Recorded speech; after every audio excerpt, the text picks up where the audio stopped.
നമസ്കാരം. പത്തനംതിട്ട ജില്ലയിൽ POCSO case അട്ടിമറി തുടർക്കഥ. ഹൈക്കോടതി അഭിഭാഷകൻ നൌഷാദ് തോട്ടത്തിലിന്റെ പോക്സോ കേസ് അട്ടിമറിച്ച സംഭവം വിവാദമായി മാറിയപ്പോൾ മറ്റൊരു പോക്സോ കേസ് അട്ടിമറിയിൽ വനിതാ SIയെ രക്ഷിക്കാനുള്ള ശ്രമം തകൃതിയായി നടക്കുകയാണ്. SIക്കെതിരെ SP ലഭിച്ച പരാതി അന്വേഷിക്കാതെ പൂഴ്ത്തി. തങ്ങൾക്ക് കിട്ടിയ പരാതിയിൽ SIയെ വിളിച്ചു വരുത്തി മൊഴിയെടുക്കാമായിരുന്ന CWC പക്ഷേ അത് പത്തനംതിട്ട DYSPക്ക് കൈമാറുകയായിരുന്നു. നിലവിൽ 2 പരാതിയിലും നടപടിയുണ്ടായിട്ടില്ല. ട്യൂഷൻ ടീച്ചറുടെ പിതാവ് 7 വയസ്സുകാരിയെ പീഡിപ്പിച്ച കേസാണ് വനിതാ SI അട്ടിമറിക്കാൻ ശ്രമിച്ചത്. കുട്ടിക്ക് നേരെ ലൈംഗിക ഉപദ്രവം ഉണ്ടായി എന്ന പരാതിയുമായി പിതാവാണ് പത്തനംതിട്ട വനിതാ പോലീസ് സ്റ്റേഷൻ SHO KR ഷെമിമോൾക്ക് മുന്നിൽ ചെന്നത്. പരാതി വാങ്ങിയ SI ഇവരെ അനുനയിപ്പിച്ച് തിരികെ വിടാനാണ് ശ്രമിച്ചത്. കേസുമായി മുന്നോട്ട് പോയാൽ കുട്ടിക്ക് ഭാവിയിൽ നേരിടേണ്ടി വരുന്ന ഭവിഷ്യത്തുകൾ ചൂണ്ടിക്കാണിച്ചാണ് ഇവരെ അനുനയിപ്പിക്കാൻ നോക്കിയത്. പരാതിക്കാരുടെ മുന്നിലിരുന്ന് തന്നെ SI പ്രതിയുടെ ബന്ധുവിനെ വിളിച്ച് പരാതി വന്നിട്ടുണ്ടെന്ന് അറിയുകയും ചെയ്തു.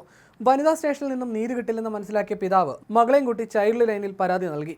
തന്റെ പരാതി വനിതാ SI പ്രതിയെ അറിയിച്ചു എന്ന വിവരവും അവിടെ പറഞ്ഞിരുന്നു. ചൈൽഡ് ലൈനിൽ നിന്നും അറിയിച്ചതിന് പ്രകാരം കോന്നി SHO പ്രതിയെ അറസ്റ്റ് ചെയ്ത് റിമാൻഡ് ചെയ്തു. തുടർന്ന് കേസ് അട്ടിമറിച്ച വനിതാ SIക്കെതിരെ SPക്കും ചൈൽഡ് വെൽഫെയർ കമ്മിറ്റിക്കും പിതാവ് പരാതി നൽകി.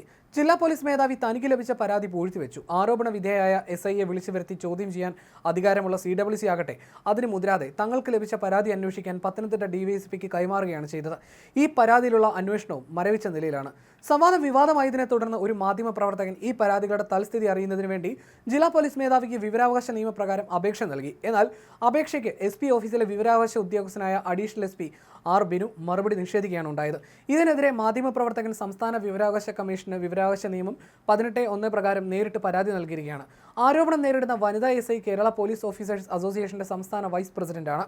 അതിജീവിതയുടെ പരാതി പ്രകാരം SIക്കെതിരെ പോക്സോ വകുപ്പ് ചുമത്തി കേസെടുക്കേണ്ടതാണ്.